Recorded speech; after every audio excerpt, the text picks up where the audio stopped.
Hey, what's up, everybody? Thank you for the patience there. We had tech issues that we have now figured out. Yeah, and, I did. So you did. So I'm just double checking that we are good to go. I'm looking on my timeline just to make sure, because I don't know that I even see us. So perhaps we're not live. My sign says live. Host join. I'm just going to my timeline to make sure. Sure. If anybody can, oh yeah, there we are. Okay, we're good, man. We're good. So, all right, sweet. Hey, listen. So, Jim, you can if you go to the timeline, then you can go ahead and see it. It looks like we've got a little bit of a little bit of a lag. Sorry, guys. The internet with the storms we've had, the internet's not been so good. So, anyways, welcome everybody to the Pain Sucks podcast, Facebook Live, which of course will turn into a YouTube upload and download and all the other loads that you can do. And then we'll turn it in to the audio podcast to be released sometime next week. So hopefully you're finding us. If you do see us, go ahead and share this. I know that we had a lot of anticipation and I apologize about the lag. The internet should kick back up. It's been kind of bad. We had some storms roll through some Chicago. So quick admin stuff. We've had so much response to the podcast. It's been so great that we had to create some of our own social media. So Facebook is now going to be where we do our Facebook Live. It's going to be Facebook/The Pain Sucks Podcast. And then Instagram and Twitter are now at pain_podcast. So we're going to start posting there so that everyone doesn't have to look at pictures of my children all the time on our personal page, which of course I think they still should. But that being said, I'm super excited about today. If you all remember, last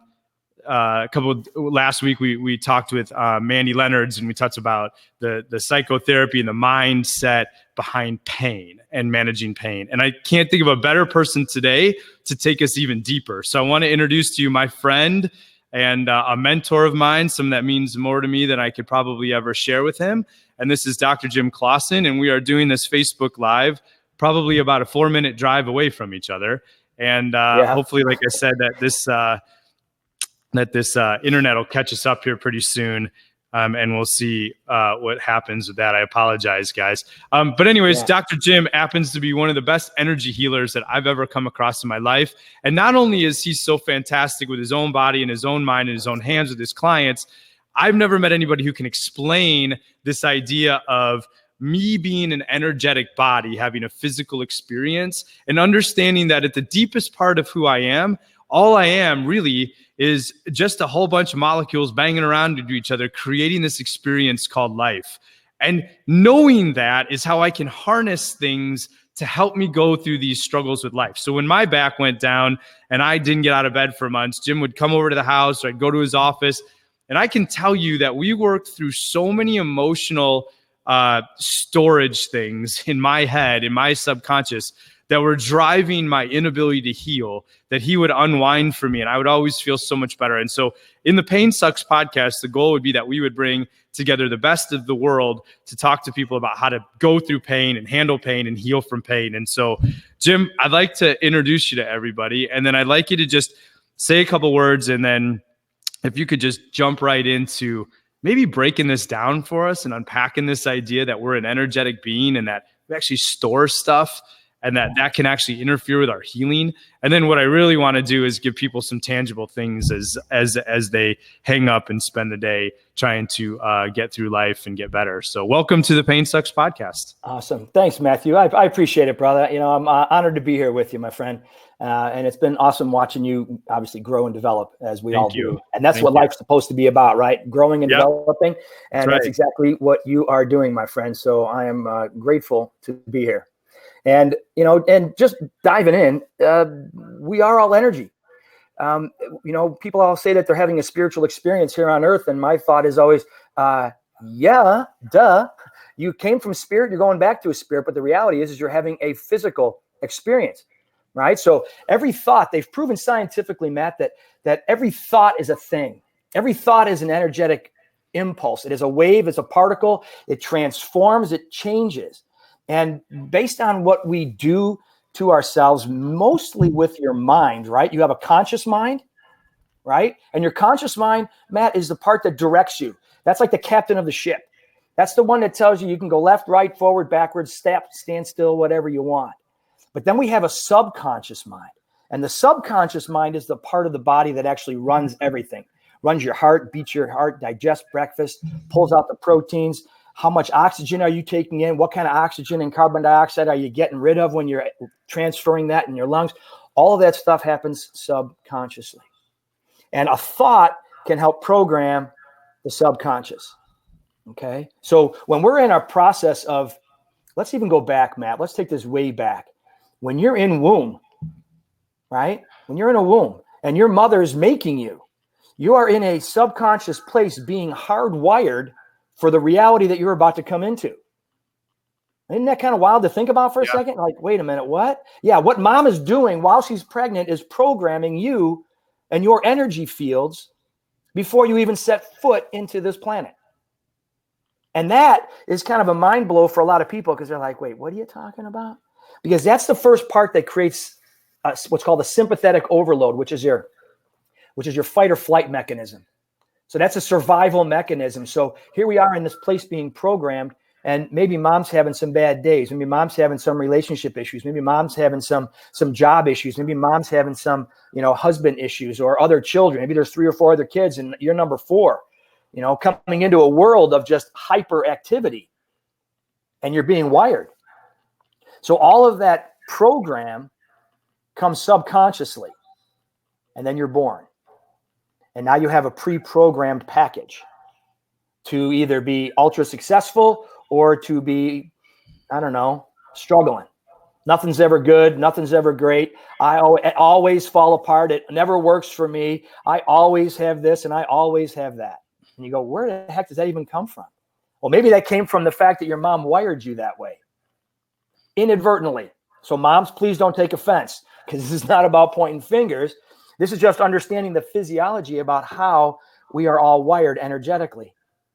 Now, as we fast forward then to present time, adult or young adult or even teenage, you have a conscious mind, which kicks in at about 7 years old. All right. So you got 7, 8 years old. Now I switch from being all subconscious, programmable, into a thinking, judging, reasoning human being. And as soon as that switch takes over, now you're in charge of direction. And we can get ourselves, again, hardwired by how we have been programmed to look at things, view things, and feel things. And our feelings are one of the strongest programming devices that we have, right? So if you have a strong feeling or a strong belief, even, we take that another step further. So your feeling is going to determine a belief, and the belief is what gets hardwired then into your subconscious mind. Does that make sense so far with you, Matt? It does. So let's break it down a little bit. Yeah. So we started from before we were born, when we were conceived in the womb. Yep. And energetically, what mom was doing, probably even some of dad in the environment, was already creating connections in our brain, memories being stored, tied in with emotions, which drive those to be stored harder. Am I understanding that correctly? That is correct. And then we come into this world, and the internal blueprint that was created for us is now how we interpret the world. And then on top of that, we have to then figure out how to live in the world.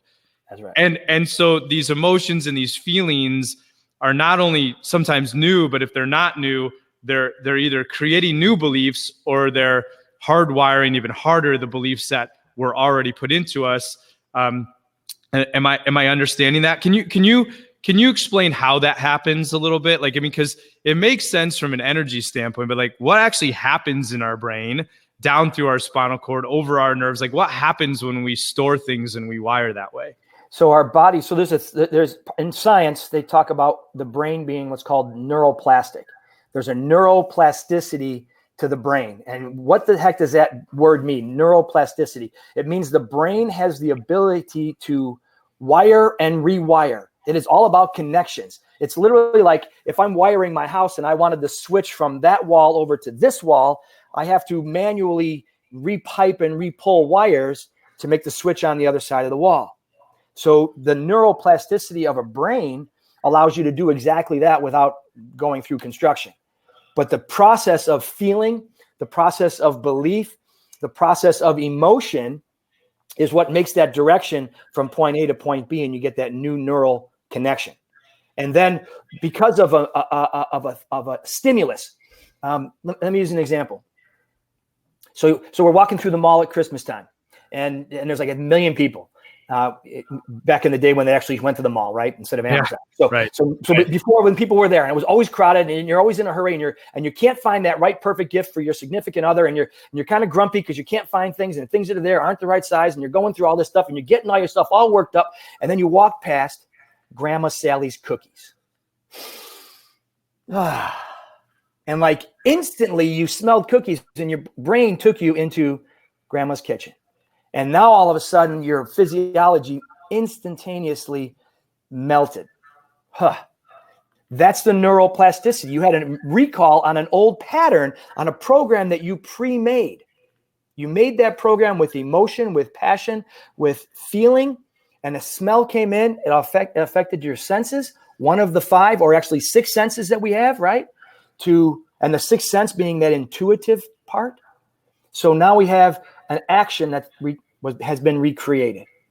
So the program comes in from something, whether it's an always argument from a significant other, the kids are always a pain in my butt, the boss is always a pain and always demanding and never lets me do anything. So I have these preconceived patterns that are going to inhibit me from being in a place of, I'm great, I'm awesome, I can heal, I'm strong, I'm vital, I'm alive, because I'm already programmed to respond and answer the negatively way, because that's 90% of what we see all the time. People around us are always negative. Yeah, if I didn't have bad luck, I wouldn't have any at all, right?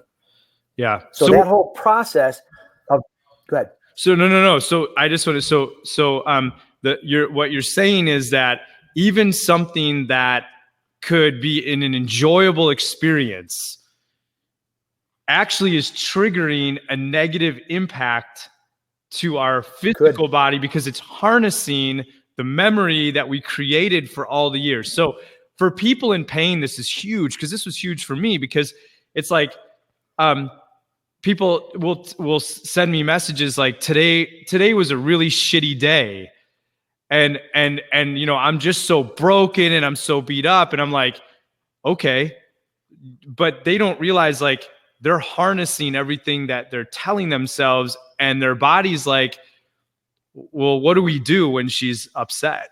Oh, we give her back pain. And so she's upset again. So what do we do? We give her back pain. And then what happens is they go walking that day and they feel pretty good, and they walk past the curb where they originally fell that started their back pain, and they saw the curb and their mind went, oh, what do we associate with that curb? 3 months of absolute shit pain. Oh, you want pain? Let's give you pain. And we don't understand. And people are so fed up the fact that the same thing keeps happening over and over, because they're not aware that it's been wired. Right. Yeah, and that's a great point, Matt. So people always associate the pain stuff with all negative, but in starting businesses, in opening new companies, in having children, in getting promotions and more responsibilities, and you go, oh, that's awesome. But the reality is that inside my wiring, I went, oh, shoot. And I spark a pattern, and now I'm playing an old tape. Yeah. Because I just plugged in. It wasn't that it was bad. Everybody associates pain with bad, and you're absolutely right. It's not always. But what it is, Matt, is it's all stress. Yeah. It's all stress of some kind, because having a baby is phenomenal, but it's stressful. Opening up a business and getting your creative side boosted is phenomenal. Stepping outside the normal box as everybody else and doing your own thing is phenomenal. But hoy vey, oh, you can't do that. How many times have we been programmed by even our teachers, right? And our preachers, and, people have authority to our own minds, and they're like, oh, you can't do this, or you can't, that's too hard, this, that.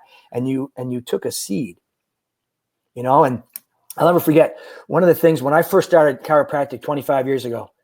You're old. Thank you. But I look good. Come on, bro. That's right. I'm not old. I've been around for a while, but I like it. I'm young at heart, though, so age is irrelevant to me. It's like wine. I'm a good bottle, and I get better with age. So when I took this, and why I took this stupid thing, I have no idea. But the guy said, do not open up your first practice in your hometown, because you don't want all those family members coming for free and taking up all the time and space. So me went, okay. And I opened my practice 35 miles away. And the first year or two, I was like, where is everybody? We're not going that far. But my resources were piled up over there. So I bought into some program from somebody else. I made it mine, made a decision based on his problem. And now I played a program. And I had to back out of that based on certain things we'll talk about in a little bit, about how do I get out of that phase so I can create a new pattern, a new neurologic pathway to rewire me so that I can get where I want to go. And I can have the body that I want to have. Right. And the concepts that I want to portray. Right. So what I want to throw out, I think that it's pretty understandable to folks that, my life experience has hardwired, encouraged, backed up, and therefore the experience that I'm having over and over and over is definitely a result. I get it. And what we're also not saying is that you're actually not in pain. It's all in your head. The pain is real, and it is an actual perfect response to what you've been going through. But what I hear you saying is, I just wrote it down on the page, is we continuously are self-sabotaging ourselves, not even really knowing it and not understanding it. And we could break out of so many things that suck if we just did the work to understand how are we holding ourselves in this place. Yes. And that is absolutely the truth, Matt. And so I wanted to stop and have you tell this story though, because when I first met you, you were making your transition from what I would call a typical chiropractic adjustment into understanding that it's bigger than this, and where God was leading you in your purpose in life. And I didn't understand this stuff because I had just come out of school and I was confused. And the way you explained it to me was that my entire life, the good, the bad, the ugly, the amazing, all of that was nothing really any different than the story of driving down the road and having the police lights go on behind you and understanding that response inside, even when they went around you and it wasn't you. Right. So tell that story, because I think it was so perfect for me. I still tell it to people, but I think it's a perfect wrap up to everything you just said. Right. So again, pre-programmed. So we assume the worst for most of our own selves. Right. So I might be doing the limit, which I usually don't. But on that day I was, and the lights come on behind you. And there's this visceral gut response that, oh my God, I'm in trouble. Because most of us have this pleasing, heart kind of mentality, right? Everybody wants to make everybody happy. We're mostly, not all of us, but some of us are people pleasing people. Mm-hmm. And all of a sudden you get these lights flashing in your brain, all of a sudden starts calling you, well, what are you doing wrong? And we immediately start attacking our own self. And that, Matt, is what creates this whole chronic type situation of pain for people, is because, to your point, self-sabotage, which is, by the way, the only type of sabotage there is self. You only get in your own way. But because the lights are on, you're like, I did something wrong. Oh my God, I can't believe I'm getting a ticket. How am I going to explain this to my dad or my mom or my sister or my mom? Oh man. And then a guy goes around you and you just go, oh. But that's a visceral sympathetic. That's that fight or flight response. Survival mechanism. We get stuck in survival. And the process is, we're not supposed to be in survival mode 24/7. Survival mode is meant for that immediate response of, oh my God, I'm in trouble. And then it passes and then, oh, I'm good. But we have so much stimulus in our world that we constantly keep plugging in. Going back to what we talked about, that program with the wiring, and I keep playing the same tape. Different stimuli, but the same tape gets played over again, and then I can't get out of it then. And then once that happens and you get locked in, then it's always and never, and it never goes away, and it's always going to be here, and I'm never, ever, and never, and always. And the process of this, Matt, to get out of the simplicity of picking your head up and looking at where you want to go. Can you walk down the street looking at your feet and not walk into something? No. You're going to walk into something. Absolutely. So when I know where you are. I'm in this chronic pain. You don't understand. I said, well, I don't understand everybody's situation because it's theirs. And nobody truly will. But I do understand the fact that you're looking down at your feet going, right here, right now, this sucks. And I understand that, and I feel that, and I'm compassionate to that feeling that you have. But the reality is that if we simply just start picking up our heads and picking out a target far away that says, okay, so in that spot down there, I'm strong, healthy, vital, and alive.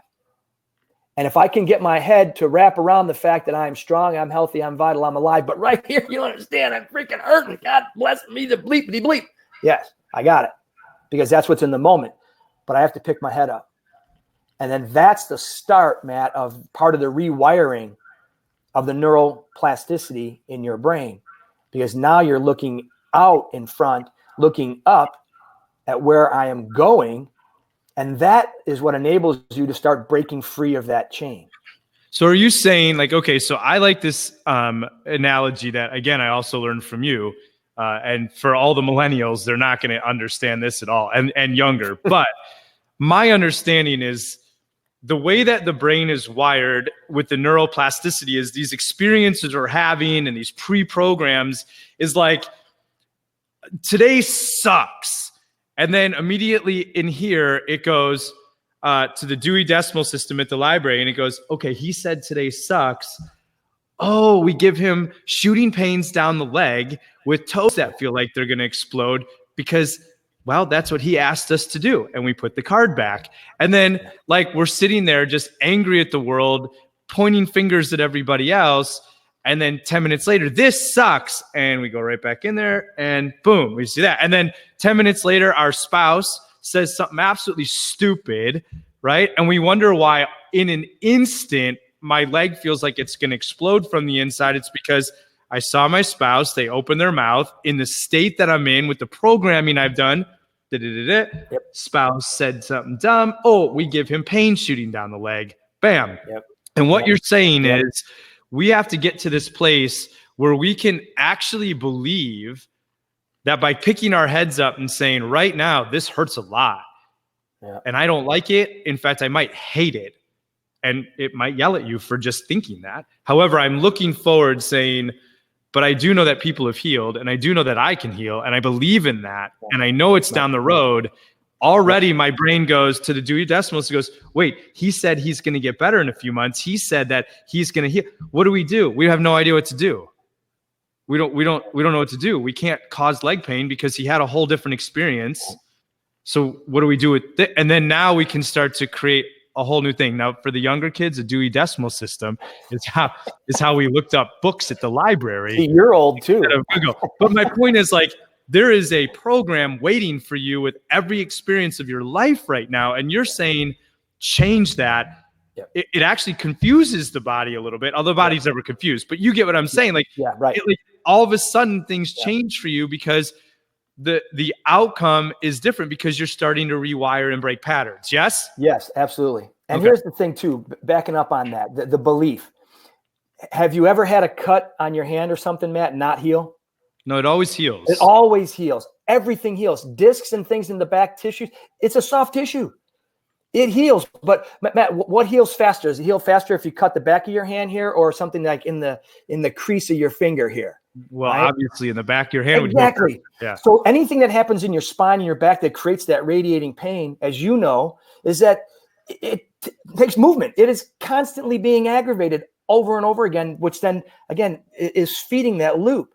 So this takes a very strong, I don't say very strong, just a disciplined, you can create the strength, but a disciplined approach to healing is believing that, you know what, everything here is going to heal.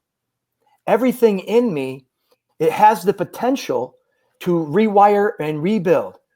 You know, I have this innate belief that if the body put it there, the body can take it away. Right? And that's the bottom line. And you have to buy into that process, and knowing that if I can keep my head focused enough, and we surround ourselves with people, right? Because Matt, you put people around you that are going to hold you accountable to making sure that you are successful, to making sure that your headspace is in the right place, so that you are making sure that you are, we can go down the rabbit hole a little bit, but how quickly can I get out of it? Right. I don't want to go too deep because my buddy Matt, he pulled me out. Thanks, Matt. My buddy Jim pulled me out. Thanks, Jim. Yeah. And I surround myself with this. That's what then starts to build confidence and faith in the fact that maybe, just maybe, this programming thing actually works. So the other day when we were talking to Mandy, and she had said to us, like, the here and now, understanding that is so important. Being here and now is really important. And I know we both agree with that. But her concern was that, like, if we go down that rabbit hole too far, and this just makes sense, like, it's harder to get out. So address this for a second, because I can guarantee, I already got a couple.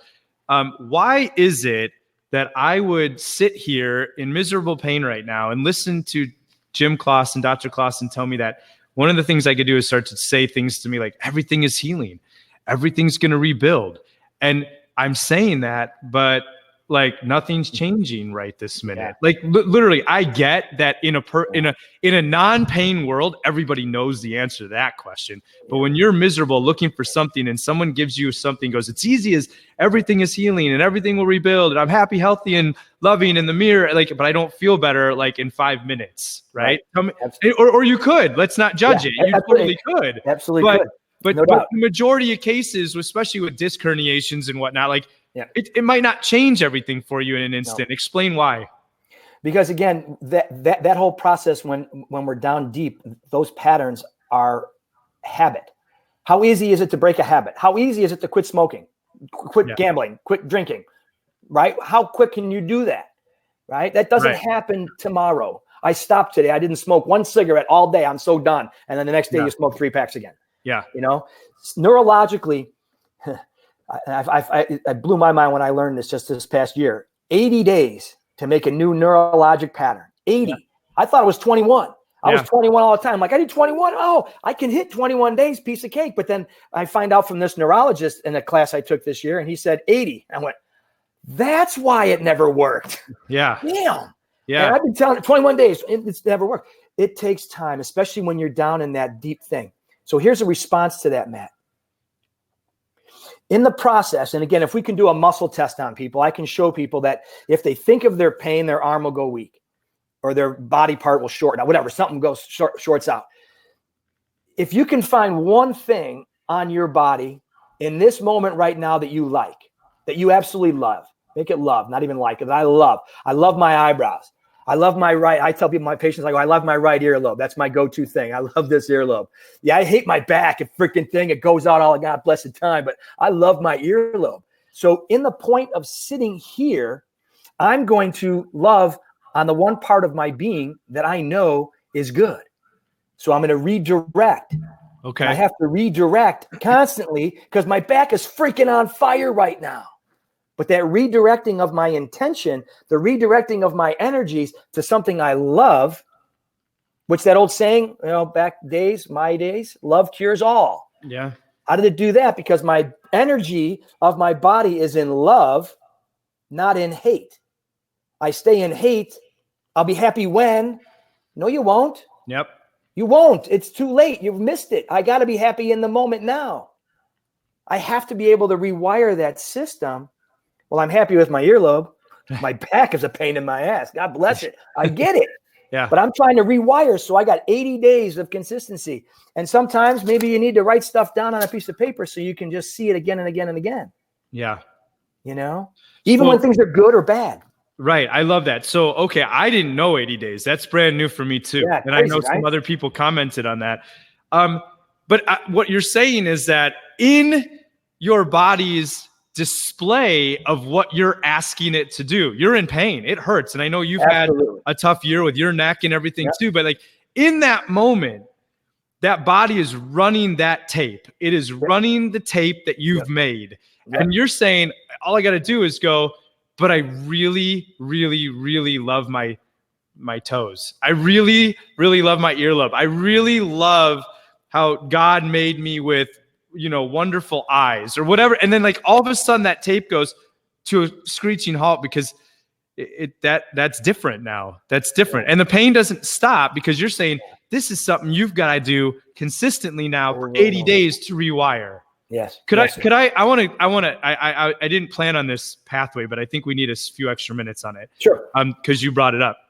I wrote down here as you were talking, you had talked about arm testing. And I think for people that don't know what that is, we could probably give them a resource in the show notes where they could actually watch that happening. Yeah. But essentially what we're doing is asking you to think of something and then testing, like, here we go, the strength in your arm. Yeah. And what you said, so expand on this.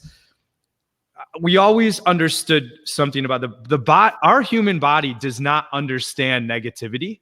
It was not wired for it. And yet, man, that's pretty much how we run our lives. So with arm testing, the short circuit because of the negative. So explain the body cannot understand negativity as a way to now build on what you had just said with this like 80-day thing. Yeah. So the process, again, everything is energetic first, right? So on your thoughts of energy, Matt, and then that energy travels through neurologically through nervous system, which is an electrical system. It's an action potential. There's a firing pattern. There's chemicals that are released, and there's a response. And a muscle testing is going to find out if that response is clear or if they're static on the lines. And a simple muscle test, pulling my fingers apart, right? It's either going to be strong or it all of a sudden breaks free and goes weak. We can do that with any muscle in the body. But the system that we're designed with only knows perfection, only knows top shelf. It doesn't understand what low-level energy is. So if it goes below love and below joy and happiness and gratitude and thankfulness, then it short circuits because the system then, it's literally like a dimmer switch. All of a sudden I go from 100% power on to, maybe I go down to 60%. And then I have to fire and work off of that 60% download, right? So the muscle testing is a way for us to figure out through subconscious, okay, the part that runs everything, what's connected and what's not connected. And that's what the muscle testing does. So we can get in deep to find out where the system is. And so being that the body actually doesn't understand anything other than top shelf, but we've pretty much all lived our lives trying to tell it how to handle everything but top shelf. And those created patterns and memories and tapes that we're now playing. I think the next logical thing to do is, if I understand that now I have 80 days of work in front of me so that I can change this and basically honor this amazing body I've been given to allow it to do its thing. Can you talk me through being in massive amounts of pain, wanting to scream at the world and everyone I love through Facebook?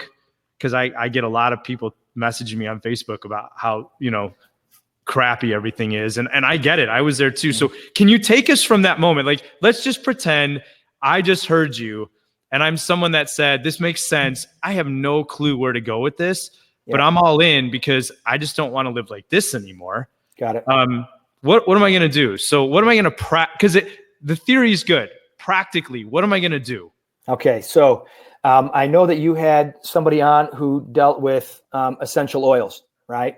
So to me, essential oils have an amazing ability to help raise frequency, right? They are high frequency oils, and the frequency, again, energy. So if I want to instantaneously open up my system and reset my frequency, to me, I use a lot of inspiration. Inspire. What does inspire mean? In spirit. What is spirit? Spirit's energy. Right? So I want to make sure that I raise my frequency and my vibration. I use a lot of sacred frankincense.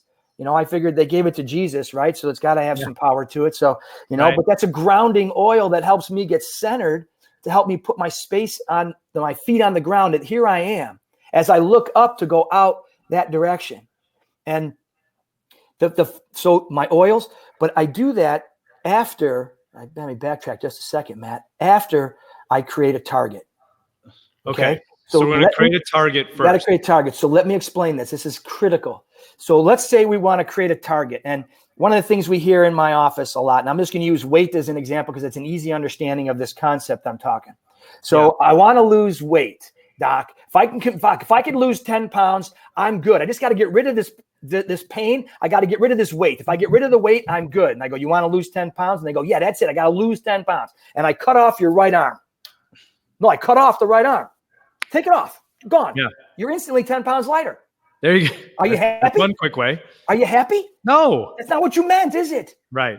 That's my point. If you're trying to get rid of pain, if you're trying to get rid of weight, it is never going to happen. That's that negativity thing. That's it. So the program, what the intention? What's the target? Well, I want a 6-pack.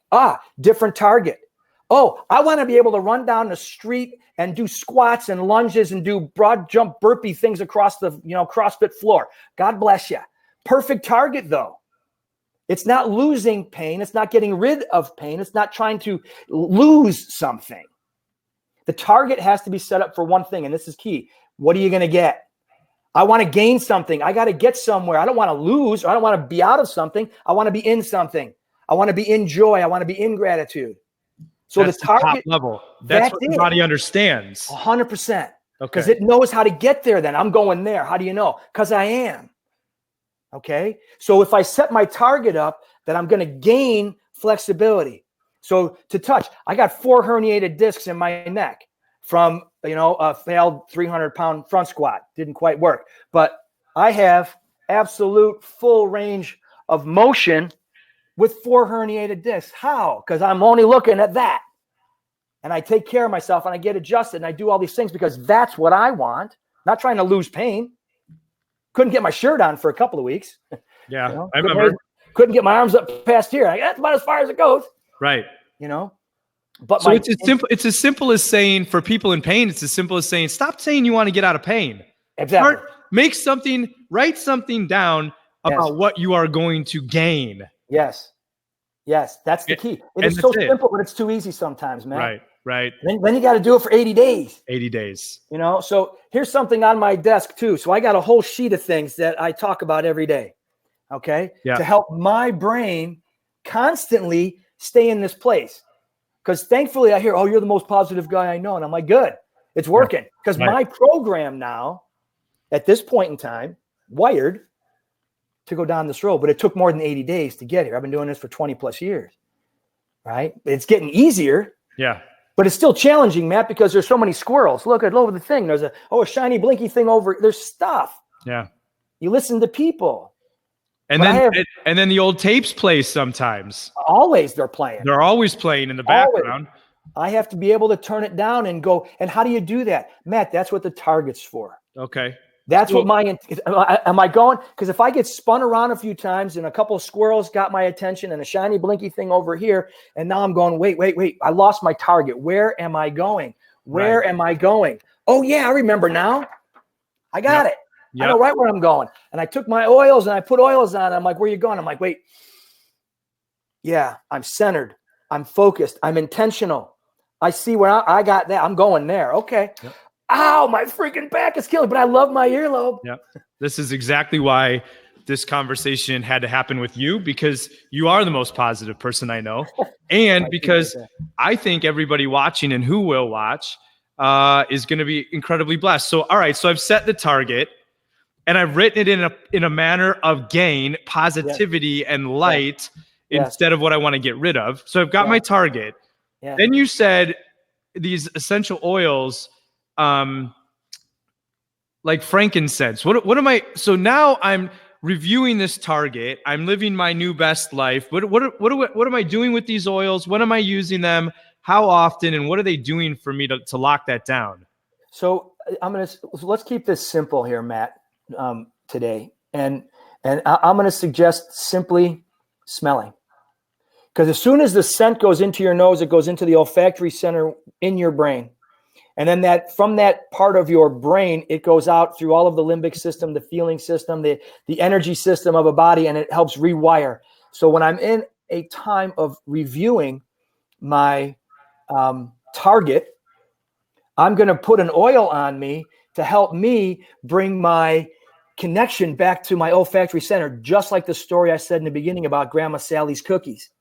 So when my emotions get a little distracted, and I can carry my oils with me wherever I'm going and put them in my bag or my car or whatever. And I can just put a drop in my hand, right? Rub my hands together 3 times and we call it a scent tent. And I'm going to breathe in. Now I got a new memory I just activated, Matt. And I wrote the program because it's going towards this memory is at my target. So I know my back hurts. I know the pain's radiating down, but I know that if I could switch this up, activate the olfactory center, light up my limbic system, which is all the emotional components, to go, okay, I can do this, even for a moment. Because sometimes that's all you got is a moment. That didn't work. I know. 80 days. Keep going. Keep digging in. Keep repeating over and over again. Gotcha. Okay. I know you got a couple things that you want to still talk about, but, so yeah, we can stay here. I'm good. No. So I want to just stop for a second because someone asked, I don't know if you can see the comments, but someone asked a question and Carmen's been someone I've been interacting with for a while now. She's in the Netherlands, which okay, cool. It's got to be a beautiful place, I guess. And we'll ask her, but I think she's originally Canadian, but she asked this. I'm going to read it to you and I want you to answer because I think it's going to wrap up perfectly everything we've said. Okay. And then I know you've got some more strategy to do. So here we go. So she says, what if you're meditating daily with the intention of belief that you're healing and you're rewiring the brain? However, through the day, you have an 80% positive day and probably like a 20% negative, because that does happen. How does that 20% affect the frequency? How do you deflect it? I think her question is like, is that 20 going to override your work on the 80? And then if it is, how do you stop that? Can you just say in your head, cancel? And then she said she went for an energy adjustment or work today. And she said, and it just like her whole body began to shake, which was obviously reprogramming, which by the way, Carmen, I've spent enough time in Jim's office to watch way more than shaking. I've seen people go on the ground and cry for hours as their body lets go. So it's a beautiful question, but can you answer that 80-20 thing for her? Yeah. So, and the answer is no, but because you can get out of the 20%. Is it there? Yes. That's a shiny, blinky thing. That's distractions. That's people, things, situations, whatever, trying to take you off of your target. And it's a very real thing, even in a meditative state. But I would like to say one thing when we're writing a program here, because the thought of I am healing says I'm not done yet. Okay. I was taught that if you ask for things in such a way that you've already received it, then you shall have it. So the statement needs to be very bold and a little bit cocky about I'm healed. I'm already healed. My discs are already healed. My spine already healed. I have zero doubts that it's already done. And that's my program. Because if I keep writing out that tomorrow, well, when does it end? Never. It's always tomorrow. Yeah. Right. So I have to act as if it's already done and thank you, it's done. So that 20% is going to come and it's going to try and distract you. And when you think you're 100% solid, something's going to come along and flick you. And all of a sudden, boom. And you didn't see that one coming. Didn't know that was going to short circuit me. So what you're saying is that the 20% is coming. That's what she said. It's not going to override the 80. No. Because your target is as if it's already done. And the power in now is way bigger than those shiny little squirrels that come to try and take you away. Yes. And I thought that was brilliant because I actually am embarrassed a little bit right now to say that like some of my affirmations lately have not been bold and like it's already done. Yeah. They've been like, it's still coming. And again, I would imagine you answer this. When I write this target as something that's always still coming, I would imagine if you arm tested me, I'm broken because that's still a level of non-belief negativity in the body versus it is going to happen. Yes, absolutely. And then as life shows, you have to recognize that life shows up as a shiny little squirrel and you say, Yeah. And then that's where you're saying, now I recreate that target. Yes. I get back into my olfactory senses with my oils to continue to build. Yes, sir. And that right there, Matt, is absolutely, besides from the target, as we're having this conversation in my own head, I just had my own aha moment of, that's got to get drilled into every person that we deal with. That's got to get drilled in. It's done. But then it's hard to sell because what do you mean it's done? It's still, you don't understand my freaking thing. It still hurts. I can't turn. I can't. Right. So maybe we work towards that as we go through this so we can start out at going, it's getting there. And then as soon as you have a good moment, then you say, wait, I'm healed. Yep. Oh, no, it's not there yet. Oh, wait, I'm healed. Oh, no. Yep. And now I can start going on momentum-wise to build that I am healed with confidence, with some certainty, with some conviction in my sound and my voice that says, yeah, I'm winning. I'm winning now. You can't get me anymore. You may trip me. I may stumble, but I win. So we're not denying the truth of the moment, but what we are is using moments for momentum. Yes, sir. 100%. And as that momentum builds, the patterns build, the new tapes begin to build, and you're wiring across the corpus callosum with the high frequency oils. Yep. And then what else you got for us? Because I think we got a great base. What else you got for us? So, somebody mentioned about meditation, and to me, that is kind of a critical thing to do every single day. Because the one thing that meditating does, Matt, is it puts you in present time. It puts you in the moment. Mm-hmm. I got 5 kids. I'm never in the moment, right? Yes, I am, because I meditate. 5 girls. Yes, 5 girls. I have 5 beautiful daughters, right? So as I do my meditation every morning, whether it's for 3 minutes or maybe I get my full 20 minutes in, and maybe I get the same 3 minutes at night, or maybe I get my full 20 minutes of my meditating. I use a technique called transcendental meditation, which has been studied all over the world in multiple universities, and all come to the same conclusion: how it activates right and left brain and reorganizes, sets the stage for being present, which is why I use that particular technique versus anybody else's, because this one has been everywhere. Okay, so if you haven't done transcendental meditation, wherever you are, just Google it and find a practitioner that's going to teach you. And what I'll do is I know you've sent me links to it before. I'll actually put those in the show notes. Okay. So that people can literally just scroll down, click, and it'll take them right there.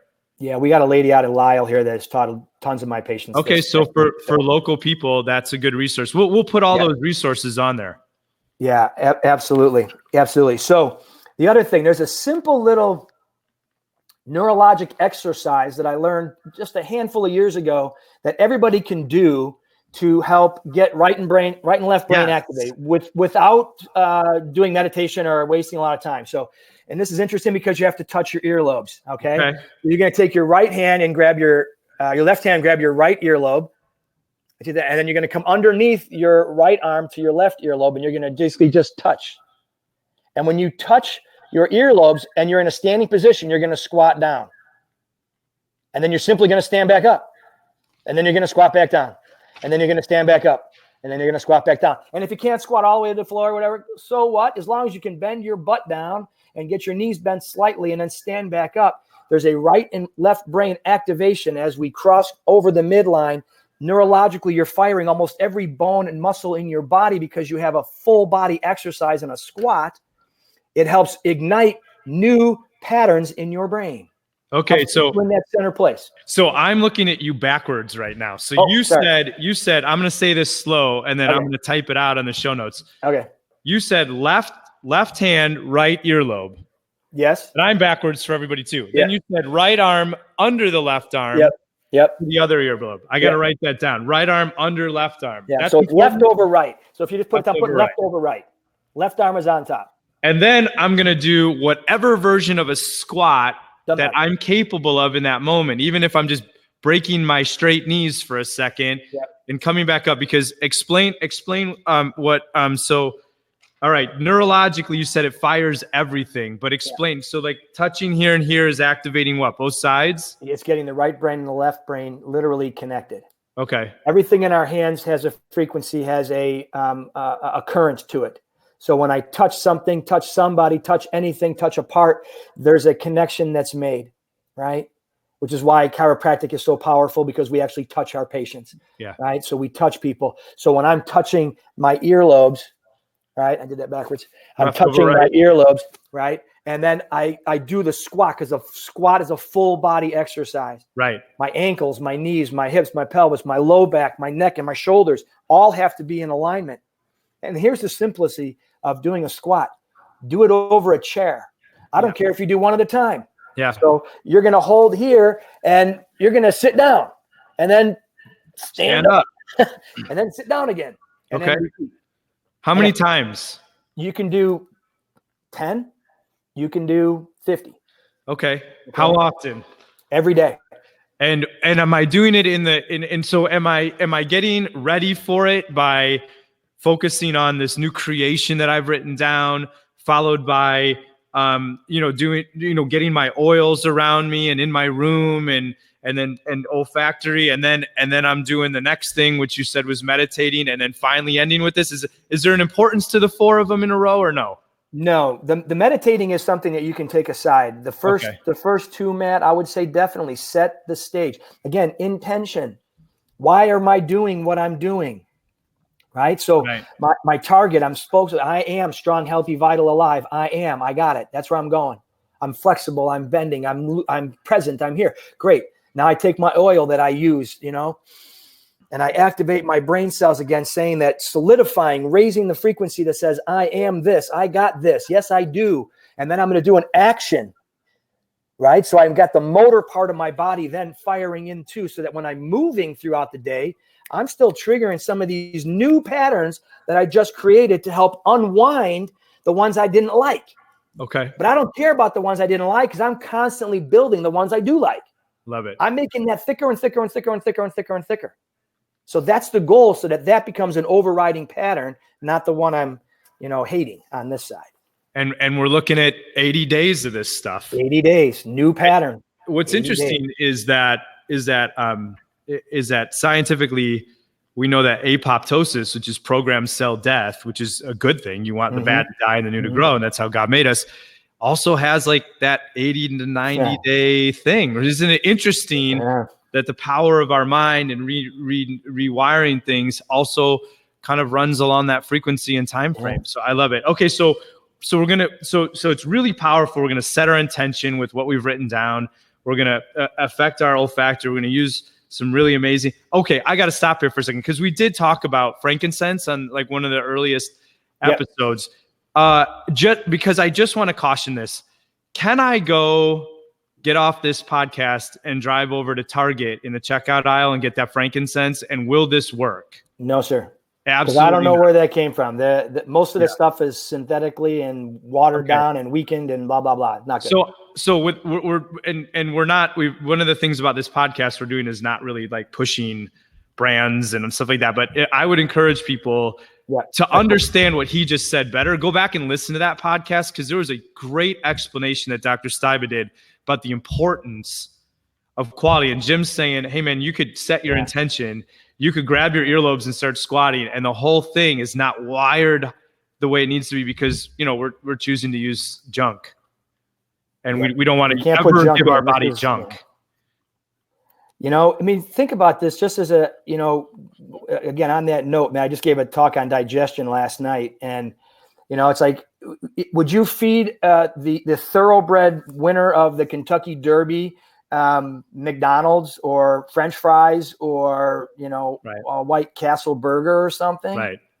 People go, oh, that's crazy. It's a thoroughbred. It's a racehorse. I'm like, yeah, it's a horse. Yeah. What are we doing to our own selves? What do we put in? Right. To set the stage. So on top of all of these things, you want a high frequency body, put in high frequency foods. Right. Clean. Right. Organic, green, leafy, vegetables, God-given. So all right. So you gave us 4 really great things, right? Yeah. I'll type them up in the show notes, and we'll do some snippets so that people can jump right into starting those things. We know that we have a time frame that we have to do it to rewire, and then also quiet the tapes. I love the questions that have been asked, because I think they've been solidifying everything. Anything else that you want to throw out at us that you've got written down there in the last few minutes? The last thing that I would suggest for people is belly breathing. And this is something that you can do 24/7. Explain this. So when we belly breathe, if I can back up my computer here a little bit. So when I take a breath in, my stomach is going to go out. And when I breathe out, my stomach is contracted. My chest doesn't move. As opposed to, so if I chest breathe, that's an activator of sympathetic survival threat physiology. Puts you right back into survival. And then my old tapes play. And you play the old tape, because that's the old pattern. How long are we breathing in, and how long are we holding? How long are we breathing out? Is there anything to that? Yeah, there's a rhythm to try and gain out of this. And I would tell people to do like a 5-second inhale, hold for 5 seconds, breathe out for 5 seconds, and then hold your breath out for 5 seconds. Which will be the hardest part, right? Yeah, it's weird. You just took a breath, but you're like, it's odd. Right. And then repeat. Okay. And then but that's like a training mechanism, Matt. So, if you're sitting at home and you're just trying to learn to belly breathe, then that's a good thing. But when you're just walking around the store, when you're walking to work, when you're about to walk into a meeting with your boss or have a conversation with your significant other, or heck, even go look in the mirror at your own self, just be breathing from your diaphragm and be breathing from your belly. And then that whole nervous system goes from fight down into a healing place, digestive place, a resting, a rejuvenating state, just from activating that part of your nervous system. I love that. Okay. And so you're talking about leaving the chest movement alone is actually leaving the fight or flight off. Yes. And turning on the restful state. Yes, sir. And of course we know that we could talk forever on like what that does to pain chemicals and how it heals. Yes. But okay, so that's a good one. Anything else you got?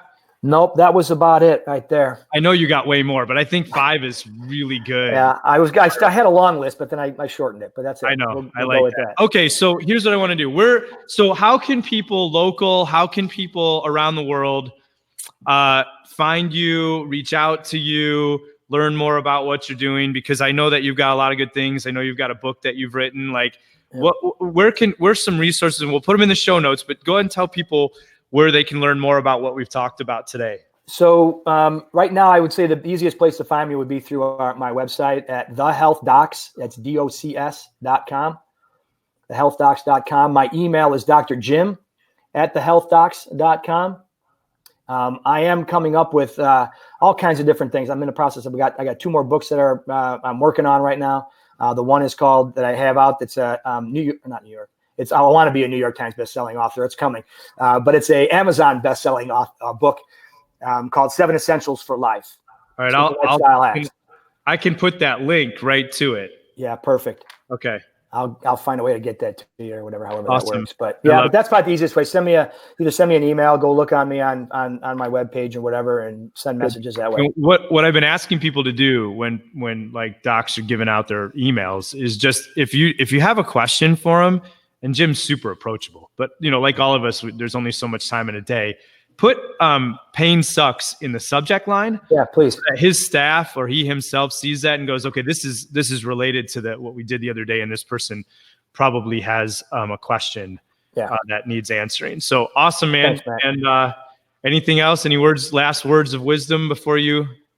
Yeah. So here's the thing. My last thought for everybody is that you have to own the fact that you are in the right place at the right time, having the right experience right now. So whatever you're in. So God bless you. Be in it and have your target set up so that I can get out of it if I don't like it, right? But you have to understand that right where you are is right where you are. You're not anywhere else. So smile on it, be happy, enjoy, awesome. And then move on. All right. Well, thanks, Jim. Appreciate it. It was, I feel like everything we've done is just nuggets and nuggets of gold for people. And obviously the goal for the Pain Sucks podcast is that we would what's really interesting is how the name is kind of negative, but there's marketing in there. Okay. So you're right. The goal would be that we would eventually have this.